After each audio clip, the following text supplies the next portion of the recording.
Matthew ଲିଖିତ ସୁସମାଚାରରୁ ପାଠ 12 ଅଧ୍ୟାୟ 14ରୁ 21 ପଦ ପର୍ଯ୍ୟନ୍ତ।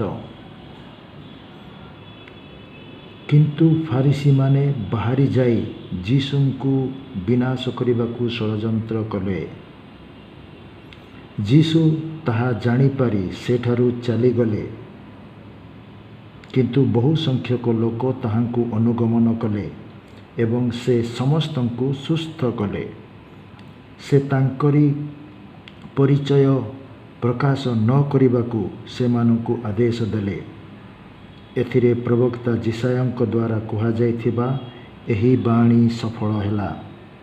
ଦେଖ, ମୋର ଦାସ, ଯାହାଙ୍କୁ ମୁଁ ମନୋନୀତ କରିଛି, ସେ ମୋର ପ୍ରିୟତମ, ଯାହାଙ୍କଠାରେ ମୋର ଆତ୍ମା ସୁପ୍ରସନ୍ନ। ମୁଁ ତାଙ୍କ ଉପରେ ମୋର ଆତ୍ମା ସ୍ଥାପନ କରିବି ଏବଂ ସେ ବିଜାତୀୟମାନଙ୍କ ମଧ୍ୟରେ ନ୍ୟାୟ ବିଚାର କରିବେ। ସେ ବିବାଦ କରିବେ ନାହିଁ, କଳହ କରିବେ ନାହିଁ କିମ୍ବା ରାସ୍ତାରେ କେହି ତାହାଙ୍କର ସ୍ୱର ଶୁଣିବେ ନାହିଁ। ନ୍ୟାୟ ପ୍ରତିଷ୍ଠିତ ନ ହେବା ପର୍ଯ୍ୟନ୍ତ ସେ ଛେଚା ତୃଣନଳକୁ ସୁଦ୍ଧା ଭାଙ୍ଗିବେ ନାହିଁ କିମ୍ବା ମିଞ୍ଜି ମିଞ୍ଜି ହୋଇ ଜଳୁଥିବା ଦୀପକୁ ଲିଭାଇବେ ନାହିଁ। ବିଜାତୀୟମାନେ ତାଙ୍କ ନାମରେ ଭରସା ରଖିବେ। ପ୍ରଭୁଙ୍କର ସୁସମାଚାର। ପ୍ରିୟ ବନ୍ଧୁଗଣ, ଆମମାନେ ଦେଖୁଅଛୁ ଯୀଶୁଖ୍ରୀଷ୍ଟ ଜଣେ ଶୁଷ୍କ ହସ୍ତ ବ୍ୟକ୍ତିକୁ ସୁସ୍ଥ କରନ୍ତି। ଆଉ ବିଶେଷ କରି ସେ ବିଶ୍ରାମ ବାରରେ ତାହାଙ୍କୁ ସୁସ୍ଥ କରନ୍ତି। ରବିବାରରେ ସେ ତାହାଙ୍କୁ ସୁସ୍ଥ କରନ୍ତି। ଯୀଶୁଙ୍କ ସମୟରେ ତାହା ଥିଲା ଶନିବାର, ଅର୍ଥାତ୍ ସେ ଶନିବାରରେ ସେହି ଶୁଷ୍କ ହୋଇଥିବା ବ୍ୟକ୍ତିର ହସ୍ତକୁ ସେ ସୁସ୍ଥ କଲେ। ତେଣୁ ଫାରିସୀମାନେ ଯୀଶୁଙ୍କୁ ହତ୍ୟା କରିବା ପାଇଁ ଷଡ଼ଯନ୍ତ୍ର କରୁଛନ୍ତି। ଯୀଶୁ ଗୋଟିଏ ଭଲ କାର୍ଯ୍ୟ କରିଛନ୍ତି। ଜଣେ ଲୋକର ସୁସ୍ଥ ହସ୍ତକୁ ଆରୋଗ୍ୟ କରିଛନ୍ତି। କିନ୍ତୁ ଯିହୁଦୀମାନଙ୍କ ମଧ୍ୟରେ ଥିବା ଫାରୁସୀମାନେ ତାହା ସହିପାରିନାହାନ୍ତି। ତେଣୁ ସେମାନେ ଯୀଶୁଙ୍କ ବିରୁଦ୍ଧରେ ଆଉ ଯୀଶୁଙ୍କୁ ବିନାଶ କରିବା ପାଇଁ ଷଡ଼ଯନ୍ତ୍ର କରୁଛନ୍ତି, ଆଉ ଷଡ଼ଯନ୍ତ୍ର ବି କଲେ। ତେଣୁ ଯୀଶୁ ତାହା ଜାଣିପାରି ସେ ସେହି ସ୍ଥାନରୁ ଅନ୍ୟ ସ୍ଥାନକୁ ଚାଲିଗଲେ। କିନ୍ତୁ ଅନେକ ଲୋକମାନେ ତାହାଙ୍କୁ ଅନୁଗମନ କଲେ। ତେଣୁ ଆମମାନେ ପ୍ରବକ୍ତା ଯିଶାୟ କହିଥିବା କଥା ମନେ ପକାଇଥାଉ। କାରଣ ଯିଶାୟ 800 ବର୍ଷ ପୂର୍ବେ ସେ କଥା କହିଥିଲେ ଯେ ଯେତେବେଳେ ପ୍ରଭୁଙ୍କର ଦାସ ଏହି ପୃଥିବୀକୁ ଆସିବେ, ସେ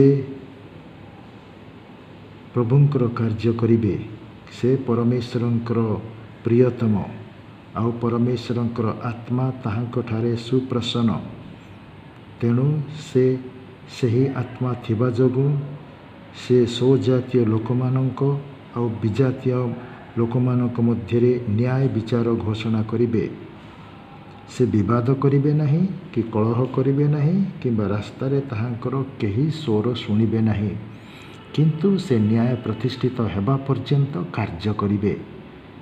ଛେଚା ତୃଣନଳକୁ ମଧ୍ୟ ସେ ଭାଙ୍ଗିବେ ନାହିଁ କିମ୍ବା ମିଞ୍ଜି ମିଞ୍ଜି ହୋଇ ଜଳୁଥିବା ଦୀପକୁ ମଧ୍ୟ ସେ ଲିଭେଇବେ ନାହିଁ, କିନ୍ତୁ ନ୍ୟାୟ କରିବେ।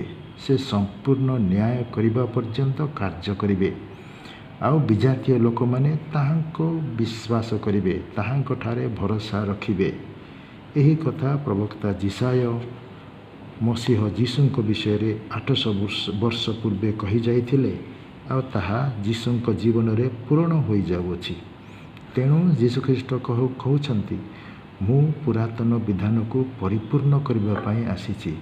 ସେଥିପାଇଁ ପୁରାତନ ବିଧାନରେ ଯାହା କିଛି ଘୋଷଣା କରାଯାଇଛି, ଯାହା କିଛି ପ୍ରକାଶିତ କରାଯାଇଛି, ତାହାକୁ ଯୀଶୁଖ୍ରୀଷ୍ଟ ନିଜ ଜୀବନରେ ପରିପୂର୍ଣ୍ଣ କରୁଛନ୍ତି। ଇଏ ହେଉଛି ପ୍ରଭୁଙ୍କର ଯୋଜନା, ପ୍ରଭୁଙ୍କର ପ୍ରତିଜ୍ଞା। ଆଉ ତେଣୁ ଯୀଶୁଖ୍ରୀଷ୍ଟ ପୁତ୍ର ପରମେଶ୍ୱର, ତ୍ରୈକ୍ୟ ପରମେଶ୍ୱରଙ୍କର ଦ୍ୱିତୀୟ ବ୍ୟକ୍ତି, ସେ ତାହାକୁ ପରିପୂର୍ଣ୍ଣ କରୁଛନ୍ତି।